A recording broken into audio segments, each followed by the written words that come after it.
I'm going to throw it to you, Zoe, to explain to us what the hell is going on with regard to Cuba and this U.S. attack on Raúl Castro.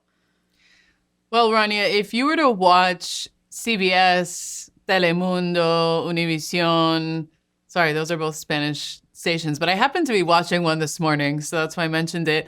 CBS, NBC, etc., you would hear declarations from people like Maria Elvira Salazar, from Rep. Carlos Jimenez, that yesterday, May 20th, was, quote, the greatest day for Cuba and for Cuban democracy.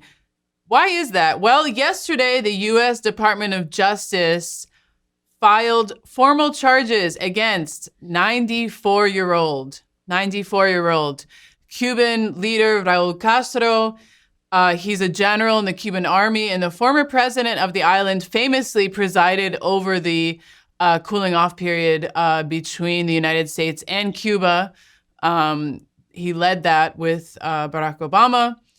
The Department of Justice in the United States has accused Raúl Castro of conspiracy, murder, and destruction of aircraft for the 1996 downing of two aircrafts in Cuban airspace.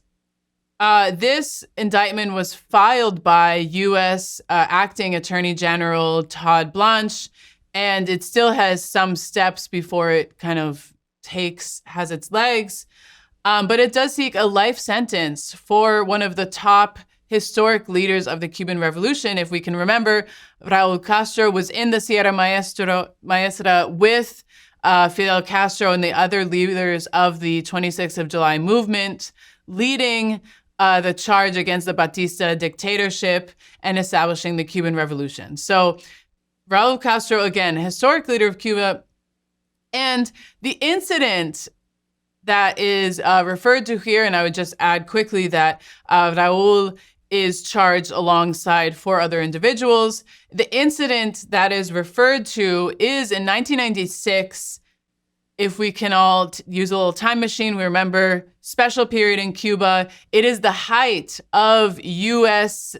it's hard to say the height of U.S. sabotage attacks against Cuba because it has been so consistent. But during this special period following the fall of the Soviet Union, the U.S. thinks, okay, great, now we're going to be able to achieve our long-standing goal of overthrowing the Cuban Revolution. And so there were many different acts of sabotage and different operations led by the CIA using groups based in Miami to attack Cuba. One of these was a plot by this alleged, what was called the humanitarian group Brothers to the Rescue, Hermanos al Rescate, which supposedly flew unauthorized planes to Cuba to take migrants from Cuba to the United States.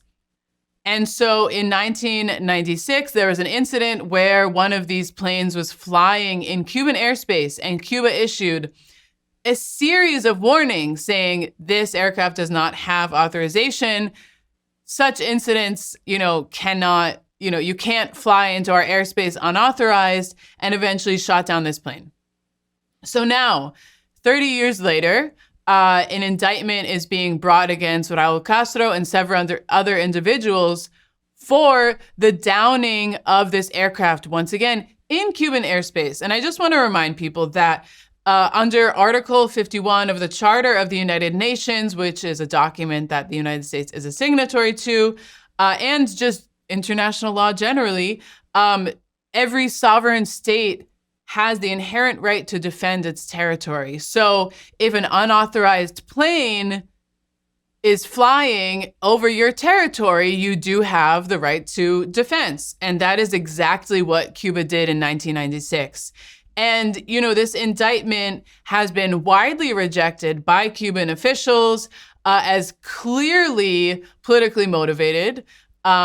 We are in one of the worst kind of moments of US-Cuba relations in terms of a doubling down on all forms of sanctions and economic warfare on the island. We've covered multiple times the fuel blockade against Cuba that was instituted through a series of maneuvers, but including the the naval blockade of Venezuela, and then actually an executive order released by the Trump administration at the end of January to say that any country could face tariffs if they send oil to Cuba. This was then ruled by a court that it was kind of like unconstitutional, but at the same time, Cuba has not received any fuel shipments besides one Russian tanker, which has its reserves have now run out. So this indictment is clearly politically motivated, not because I think it is, but actually because that's exactly how the Trump administration is explaining it. They are saying that this is a great moment for Cuban democracy. Marco Rubio has been just, elated. He released, actually before the indictment was unsealed, he released a very bizarre, I wish I could say corny, but it's actually quite threatening video in Spanish addressed to the Cuban people. Before this indictment was unsealed again, just kind of saying like, the moment for Cuba is coming, the moment for Cuba is coming. And I think the reaction of, again, both members of the Trump administration, but also Cuba hawks, like the ones that I mentioned, Carlos Jimenez, Maria Elvira Salazar, people have been saying in no uncertain terms that the Cuban Revolution must fall, that the U.S. should use all means necessary to destroy Cuba, to decapitate its leadership and do what the U.S. has tried to do in Iran, what it tried to do in Venezuela in order to overthrow the Cuban Revolution. And that's exactly what they've said since this indictment has been released. So again, Cuban officials have rejected this. There's a series of statements that have been released, by official entities. But Rania, I want to move now to just see what Trump administration officials are saying, how they're framing this, and get your reaction, because some of it's hard to kind of stomach. And so I want us to walk through it because it's very important to kind of understand this is the way that they're operating right now. So let's start with the first one, which will be Trump's tweet immediately after this indictment is unsealed. Wow. It is a image which says, America's enemies have been eliminated. What are we seeing on the screen, Rania, and what do you make of this? This is just pure, gangsterism. This guy is such a criminal. He is taking credit for carrying out war crimes and murders. Some of these people have been assassinated. Eliminated, as he puts it. It's just really disgusting fascist behavior in a trolling capacity on the internet. And it's a perfect encapsulation of what this administration stands for. And his supporters, because it's such a cult, thinks this is cool, like some mafioso kind of stuff. Look how strong he is. Look how badass he is. This is just criminal. He is an international criminal. This is criminal behavior. It's very much in keeping with the kind of rise of flood the zone meme fascism that we've seen, with the rise of the MAGA movement, very similar to what we see from the Israelis as well. And so, it's disgusting. It makes my stomach turn. Because it's a level of cruelty that comes with policies that are starving and killing hundreds of thousands, millions of people around the world. Yeah, I think that's a very important point, Ronnie. And just to remind people, there's over 100,000 people in Cuba currently waiting for surgeries because hospitals are unable to perform all of the functions that they should be because of the fuel blockade. So just criminal behavior there. So, after this indictment was unsealed, Republicans and members of the Trump administration went on what seemed like a media frenzy. All of them are doing 1,000 interviews to just talk about how excited they are. So let's hear now from Republican Senator John Kennedy of Louisiana and what he had to say about the indictment. And number two, Fidel Castro, the original Castro, was pretty smart. He was evil, but he was smart. But these asshats since then have just been incompetent. They're like three-wheel shopping carts. I mean, they're just incompetent. All they know how to do is oppress people. They take all their money and they give it to the military and the police and themselves. And to hell with the good people of Cuba. And that's not a model for success. And they're gone. And they just don't know it yet, whether we do it through an invasion or not. I'd rather do it the easy way, but that's kind of up to the communists who are running things. What's the easy way? Yeah, what's the easy way, buddy? I mean, every accusation is a confession. Everything he just accused Cuba of doing, people like him do. Also, how are the people of Louisiana being served by this senator who's spending his time trying to destroy the island nation of Cuba and call it some sort of success, something successful? Like, why don't you worry about the people in your own state who voted for whatever reason, voted you into power through you gerrymandering, because they're trying to like wipe out the black vote. I mean, it's just so insane, these people, and also calling Castro evil and stupid, neither of which is true, but Castro evil but smart. That guy's just evil because he sounds like an idiot with his little like analogies and metaphors about a shopping cart with 3 wheels. Like what an idiot. It's that those are the people who are running this country into the ground. And he's actually, people like him are giving all the money that the federal government has to the military and policing apparatus to subjugate the world and their own people who they're also like impoverishing. So, I mean, Jesus Christ, again, every accusation is a confession. And these people are, unfortunately, they're evil idiots.